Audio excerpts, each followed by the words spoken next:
비뇨기란 정보를 정확하고 상세하게 알려드리는 비정상 토크 시작하겠습니다. 오늘은 비뇨기과, 비뇨의학과 병원에서 가장 많이 시행되는 검사 중에 하나인데요. 진단 목적으로 많이 시행되지만 진단과 동시에 치료를 할 수도 있고 그 가치가 정말 중요성이 높은 검사 중에 하나인 방광내시경 또는 이 장기에 따라서 요도만 볼 수 있는 요도내시경, 요관내시경 이렇게 비뇨기과에서 시행하는 비뇨내시경에 대해서 한번 알아보고자 하는데요.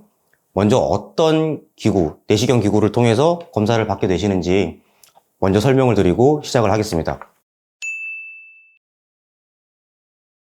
간단히 설명드리면 이제 내시경은 크게 요도 방광 쪽을 보는 내시경이랑 그리고 요관 쪽을 보는 내시경으로 나눌 수 있습니다. 그래서 먼저 요도 방광 쪽을 볼 때 쓰는 내시경에 이제 필요시 굵기가 차이가 있는데요. 그래서 그리고 또 방광이나 요도 쪽 병변을 볼 때 그 필요한 각도가 있기 때문에 뭐 0도나 30도 그리고 뭐 70도 등 이렇게 다양한 각도의 이제 내시경이 있습니다.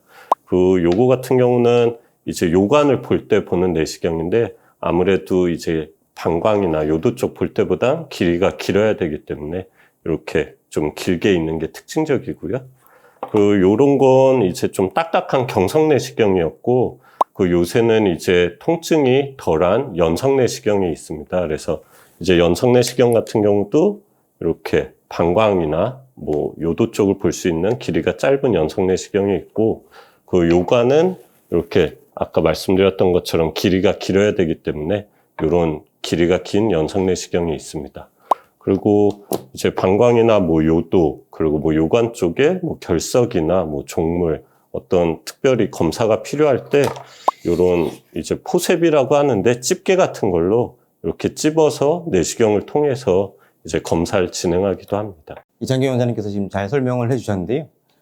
이렇게 여러 가지 기구가 있어야지 실제로 기구가 제한되다 보면은 검사를 하다가 필요한 검사가 더 진행이 되지 못하는 이런 일이 생길 수가 있기 때문에 예를 들어서 방광을 보는데 방광암이 의심되는 소견이 보인다.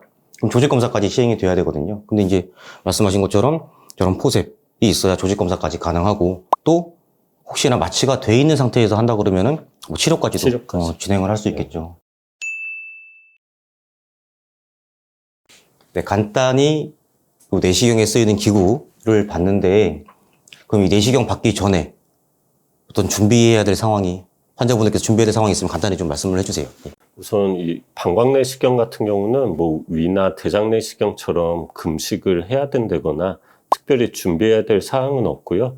그냥 오셔서 검사를 진행하시면 되고 다만 뭔가 이제 내시경 시에 뭐 필요한 조직 검사나 뭐 시술이 필요할 땐 이제 아스피린을 복용하고 계신 경우에는 이제 당장 검사가 불편할 수 있기 때문에 그런 아스피린을 미리 끊으실 수 있다면 끊고 오시는 것도 도움이 될 수 있습니다.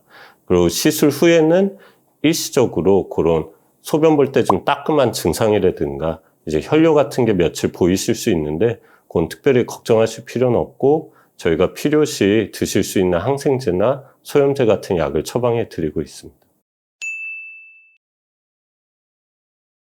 그럼 이 내시경을 도대체 언제 저희가 받아야 되는 건지 좀 정리를 좀 해주시죠. 그래서 이제 내시경이 필요한 상황은 크게는 이제 두 가지 정도가 있을 것 같은데 하나는 뭐 혈뇨가 나왔을 때 이제 혈뇨의 원인이 되는 게 아무래도 뭐 여러 가지 원인이 있을 수 있지만 항상 암을 감별해야 되니까 이제 방광암 등에이나 뭐 요도암 등에 이제 암을 확인하기 위해서 하는 경우도 있고 또는 이제 뭐 방광결석이나 이런 것도 혈뇨의 원인이 될 수 있기 때문에 그럴 때 이제 내시경이 필요한 경우가 있고 또 하나는 이제 뭐 배뇨 장애가 있을 때 어쨌든 방광에서부터 요도를 통해서 소변이 나오게 되는데 그 사이에 예를 들어 요도 협착이라든지 남성분들의 경우 이제 전립선 비대증이 물론 뭐 전립선 초음파로도 확인할 수 있지만 초음파로 이제 볼 수 없는 그 상황까지도 볼 수가 있기 때문에 그런 것들 또는 이제 방광에 이제 배뇨가 좀 불편할 만한 원인이 있는지 이런 거를 이제 확인할 때 시행을 하게 되는데 아무래도 가장 침습적인 검사이기 때문에 다른 검사를 보통은 먼저 진행을 하고 그런 데서 이제 부족한 게 있고 내시경이 필요한 경우에 하는 경우가 좀 더 많은 것 같습니다. 그리고 이제 전립선 비대증 경우에도 뭐 전립선 초음파상의 환자분이 뭐 크기가 같다고 하더라도 막상 내시경을 봤을 때 그 전립선 쪽 소변 나오는 길이 좀 좁아져 있는 분이 있다거나 아니면 좀 좌우 옆중에 비대칭적으로 커져 있는 분이 있다거나 이제 내시경을 봐야 그런 배뇨 증상도 더 정확하게 진단이 가능합니다.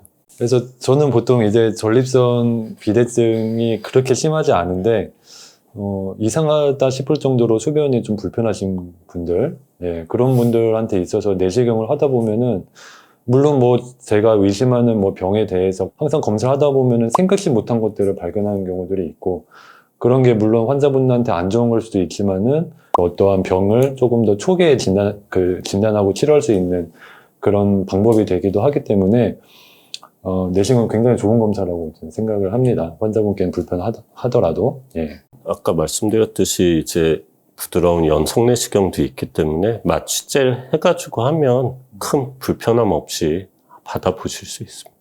지금 말씀하신 것처럼 여러 경우에 할 수가 있는데 실제로 검사를 하다가 여러 질환이 동반돼서 뭐 요도협착, 전립선 비대증 아니면 뭐 결석이라든지 이런 게 동시에 확인이 되는 경우도 있거든요.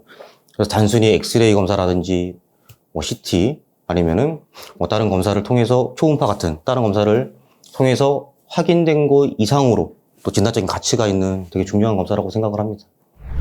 비정상 토크 이번 영상이 유익하고 도움되셨다면 구독, 좋아요, 알람 설정 부탁드리겠습니다.